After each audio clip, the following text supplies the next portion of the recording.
Se pudrirán los tomates cuando dejemos de piscar. It is Friday afternoon in Immokalee, payday, and an army of workers return from fields they journeyed to before dawn. Restaurante cerrarás cuando They recognize the words of field laborer Feliciano Martinez. He sings of their life in the shadows and the outside world that profits off the fruits of their labor. You pick about 500-600 buckets of cucumbers a day. Migrant worker Sean Collins. Does it seem right to you? No, it's like a slave to me. Just like slavery, but you're getting paid money and they don't keep you captive or whatever.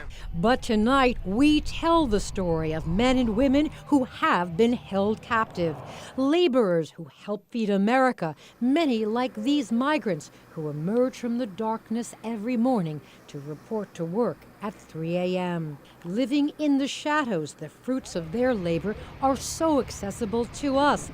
The conditions under which they live and sometimes die are rarely seen. Well, I've seen conditions that most people wouldn't let their household pet live in, but they'll allow another human being to live in that condition. We have incidents of farm workers being enslaved and forced to work. They're locked up on weekends and at nights when they're not working in the fields. It's the dark side of America. Is there money to be made in human slavery? It's one of the most profitable crimes in the United States today. Federal prosecutor Doug Malloy, based in Fort Myers, has taken on some of the toughest human trafficking cases in Florida. When they came in, they found her on a mattress on the floor, and they said, "Who are you?" And she said, "I'm the slave." Unlike trafficking in narcotics, which are consumed, when you traffic in human beings, indentured servants, they can be used over and over again. The people that traffic in humans not only traffic for the profitability, but also because the money just keeps on coming. Studies reveal that there are literally billions of dollars being made throughout the world, and certainly millions of dollars being made just in Florida alone. Looking for the American dream, many migrants are offered a bargain price to be smuggled into the United States by coyotes, the human traffickers. But instead of owing a few $100s in smuggling fees, they owe thousands and are forced to work it off. Well, basically, you have a workforce that simply doesn't get paid. You end up owing them at the end of the work week more than you earned. So you're constantly in debt, and the debt keeps on growing. And it's no accident. No, it's not an accident at all. This is Lake Placid, Florida, a seemingly sleepy, peaceful retirement town. But it was here that, according to the FBI, two brothers, Juan and Ramiro Ramos, ran labor camps enslaving allegedly hundreds. They deny enslaving anyone. ¿En cuál? A reluctant hero, Lucas Benitez, is credited with infiltrating the camps. You risked your life. Yeah. Labor activist Lucas Benitez, posing as a field worker, went undercover, infiltrating the camps, ultimately helping terrified workers escape. The brothers Ramos were convicted of conspiring to hold workers in involuntary servitude and harboring aliens for financial gain. Ramiro Ramos is serving a 15-year sentence. Juan Ramos will be resentenced this coming Monday. Do you believe there are laborers in the fields of Florida who are essentially held against their will? And this time? Oh, yeah. Yeah.